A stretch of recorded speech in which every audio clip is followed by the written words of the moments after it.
पारिवारिक जीवन आज के टाइम में ऐसे खराब हो रहे हैं जैसे चाइना प्रोडक्ट। जैसे कभी चाइना प्रोडक्ट खराब हुआ करता था भाई, सुबह लाए और शाम को तक खराब हो गया, खत्म हो गया। उसी प्रकार से आज के टाइम में जीवन भी कुछ ऐसे खराब हो रहा है, पारिवारिक चीजें भी कुछ ऐसे खराब हो रही हैं कि आज शादी हुई और महीना 2 महीने बाद खत्म, खराब। तो ऐसा ही चीजें होती हैं। आज का जो एक जजमेंट है वो आपको मैं बताना चाहूंगा, क्योंकि आज की जो जजमेंट का जो शादी का समय है वो सिर्फ और सिर्फ एक साथ रहना 22 दिन का है, और 22 दिन के बाद जो है वो सिर्फ 22 दिन साथ रहकर और 20 साल से अलग रह रहे हैं। और उसके बाद जो है प्रक्रिया एक दूसरे पे चल रही है, किस बात की? मुकदमेबाजी की। ऐसा देखो, मैंने कई बार देखा है कि पत्नी जो है पति को धमकी देती है कि मैं साथ में भी नहीं रहूंगी तुम्हारे, और तुम्हें तलाक भी नहीं दूंगी, और तुम्हें बर्बाद कर दूंगी। ऐसा मैंने एक बार नहीं हजारों बार कानों से सुन सुन चुका हूं। और लोग मेरे को बताते भी हैं कि सर ऐसी भी चीजें हैं कि ऐसा नहीं होगा, वैसा नहीं होगा। तो देखो, ये आप जो सोचते हो, जो महिला कहे या पुरुष कहे आपसे कि भाई मैं तलाक नहीं दूंगा या नहीं दूंगी, तो आप इन सब चीजों पर ध्यान बिल्कुल मत दो।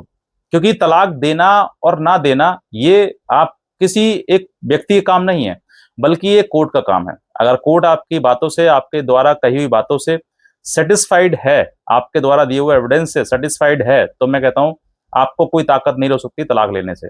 दूसरा, रही बात म्यूचुअल बात की, कंसेंटफुली बात करने की, तो ये बात डिपेंड करती है एक दूसरे ऊपर कि भाई कंसेंटली आप नहीं देंगे, मतलब मर्जी से नहीं देंगे, लेकिन अगर आपने वाकई गलत किया हुआ एक दूसरे पार्टनर के साथ में, तो वो पार्टनर के पास पूरा अधिकार है कि वो न्यायालय में जाके अपने द्वारा पिटीशन दायर करे, और दायर करने के बाद उस गलत व्यक्ति से डाइवोर्स ले। ऐसा ही एक जजमेंट है, आज मैं बताना चाहता हूँ ऑनरेबल सुप्रीम कोर्ट का, जो कि इस जजमेंट में जो हस्बैंड वाइफ है सिर्फ 22 दिन साथ में रहे और 20 साल अलग रहे। यानी कि वो, आप सोच कर देखिए कि कितना लंबा अंतराल हो गया है। क्या इन दोनों के बीच में कोई शादी रही? ये शादी सिर्फ और सिर्फ मुकदमेबाजी के आधार पर चल रही है।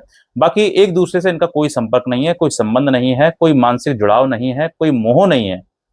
सिर्फ और सिर्फ मुकदमेबाजी चल रही है, और ये एक दूसरे के पति पत्नी बने हुए हैं। ऐसा ही केस किसी व्यक्ति के सामने हो सकता है। कोई व्यक्ति 3 साल से अलग, कोई 4 साल से अलग, कोई 5 साल से अलग। कहने का मतलब ये है कि जब आपका विवाद स्टार्ट हो जाता है, शुरुआत से ही पता लगता है कि ये परिवार टिकेगा या फिर नहीं टिकेगा। शुरुआत से ही आप पहले कदम से बता दोगे पत्नी सही है या नहीं है, लड़ाई झगड़ालू है या साथ रहने योग्य है, या पति सही है या फिर साथ रहने योग्य नहीं है। ये आप शुरुआत में बता दोगे, क्योंकि जैसे ही शुरुआत ही होती है जीवन की आपके, क्योंकि जीवन जो है जो ग्रस्त जीवन है, ये स्टार्टिंग में जैसे शादी होने का शुरू होता है ना, तभी आपको पता लग जाता है, महसूस होता है कि ये व्यक्ति मेरे साथ में बनेगी इसकी या नहीं बनेगी। क्योंकि जहां एडजस्ट करने वाला व्यक्ति होगा वहां 100% आपकी बन जाएगी, और जहां पर एक जवाब का 10 जवाब देने को तैयार है तो फिर समझ लीजिए नहीं बन पाएगी। और ये शुरुआत से ही पहले छोटा मनमुटाव, फिर छोटी छोटी बातें बहसबाजी में, फिर दूसरी बात आर्ग्यूमेंट में, फिर मायका छोड़ना, फिर मुकदमे करना, और जैसे ही मुकदमे की दहलीज पर एक महिला ने पैर रखा, समझ लीजिए फिर उसका पतन शुरू हो गया। फिर वहां से ऐसा युद्ध शुरू होता है कि उस युद्ध का अंत होगा तभी जब ये परिवार, ये रिश्ता पूर्णतः खत्म हो जाएगा। क्योंकि यहाँ पर आने के बाद सेम यही है कि एक दूसरे के जो पति पत्नी है उनके बीच में पता ना कितने रिश्तेदार, कितने उनके जानकार, कितने वकील, कितने पुलिस वाले, मतलब तमाम रिश्ते में घुस जाते हैं। कोई कुछ कहता है, कोई कुछ कहता है, जिससे आपका माइंड जो है वो समझ नहीं पाते हैं क्या करना है, और आप जो है उसी रास्ते में धारा में बहना शुरू कर देते हैं जिस रास्ते में बर्बादी का वो रास्ता होता है। तो ये जो जजमेंट है जिस पे आधार में बता रहा हूँ आपके लिए, इसको थोड़ा समझते हैं। जजमेंट क्या है? ये जो पति है, वो हस्बैंड जो है वो मेरठ के रहने वाले हैं, मेरठ के रहने वाले। और इनकी पत्नी जो है, इनसे विवाद हो गया, विवाद होने के बाद चीजें बिगड़ती चली गई, और पति ने जो है सेक्शन 13A के तहत, 13 के तहत, हिंदू मैरिज एक्ट के तहत पत्नी के विरुद्ध मुकदमा दायर कर दिया।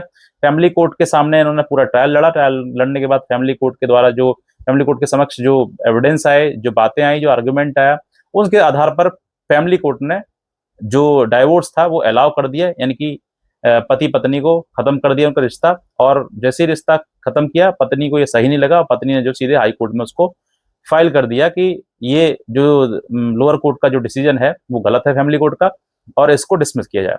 हाई कोर्ट ने उसको देखा, अपील फाइल की, तो देखा कि कहीं ना कहीं कोई त्रुटि रही है। इस वजह से ऑनरेबल हाई कोर्ट इलाहाबाद ने भी इसको रद्द कर दिया, और ये जो डिक्री थी, जो डाइवोर्स की डिक्री अलाउ की गई थी, वो पूरी डिसमिस कर दी। यानी कि वो फिर से दोबारा से पति पत्नी फिर बन गए वो।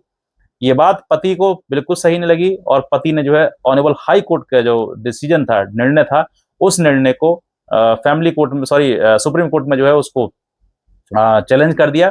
और चैलेंज करने के बाद फैमिली कोर्ट ने ये देखा कि पति पत्नी तो हैं, इनके बीच में क्रूरता हुई है और ये इतने समय से अलग रह रहे हैं, और रहने के दौरान जो है इनका इतना, मतलब 20 साल का समय थोड़ा कम समय नहीं होता है, और इतना समय अलग रहने के बाद जो है ये शादी पूर्णतः खत्म हो चुकी है, मानसिक रूप से पूर्णतः खत्म हो चुकी है। ये सिर्फ और सिर्फ एक मुकदमा वादी है और एक प्रतिवादी है, इतना ही रह चुके हैं। और ये मुकदमा, ये जो रिश्ता है वो सिर्फ कागजों पर रह गया, कानूनी कागजों पर रह गया, बाकी ऐसा कुछ इन दोनों में बचा नहीं है जिससे इस रिश्ते को जिंदा किया जाए। और मरे हुए रिश्ते को ढोना अपने आप में गलत है, और इसीलिए ऑनरेबल सुप्रीम कोर्ट ने जो है 142 कॉन्स्टिट्यूशन ऑफ इंडिया के तहत इस शादी को पुनः डिसॉल्व कर दिया। यानी कि सामने मैंने लगाया हुआ है जजमेंट, आप देख लीजिए, इस शादी को पुनः डिसॉल्व कर दिया और ये शादी पूर्णतः खत्म कर दी। इस जजमेंट की कॉपी अगर आप चाहते हैं दिए हुए नंबर में संपर्क कर लीजिए, मैं आपको जजमेंट की कॉपी भी दे दूंगा। लेकिन इस चीज से आपको ये समझना मिलेगा, ये समझना पड़ेगा कि कहीं ना कहीं रिश्ते खराब होते हैं तो देखो, समय रहते हुए अगर उनको सुधार लिया जाए तो सुधर सकते हैं, और समय ज्यादा बीत गया तो फिर वो सुधरने वाले हैं नहीं, फिर वो रिश्ते खत्म ही होते हैं। चाहे कितना भी आप जोर लगा लो, कहीं कितना भी आप मतलब प्रयास कर लो, लेकिन समय पर प्रयास किया तो वो प्रयास कामयाब रहता है। वरना ये ईगो की लड़ाई जो होती है ना, कि मैं तेरे आगे नहीं झुकूंगी और मैं तेरे आगे नहीं झुकूंगा, तो ये जो झुकने और ना झुकने वाली चीजें होती ना, ये इतना परेशान कर देती हैं कि आपको आधी उम्र तो है जो है, आधी क्या, आधी से अधिक जब जीवन जो है वो समाप्ति की ओर चला जाता है और खत्म कर देता है जीवन। इसीलिए समय रहते हुए मैं कहता हूं, अगर डिसीजन पलट सकते हो पलट लीजिए।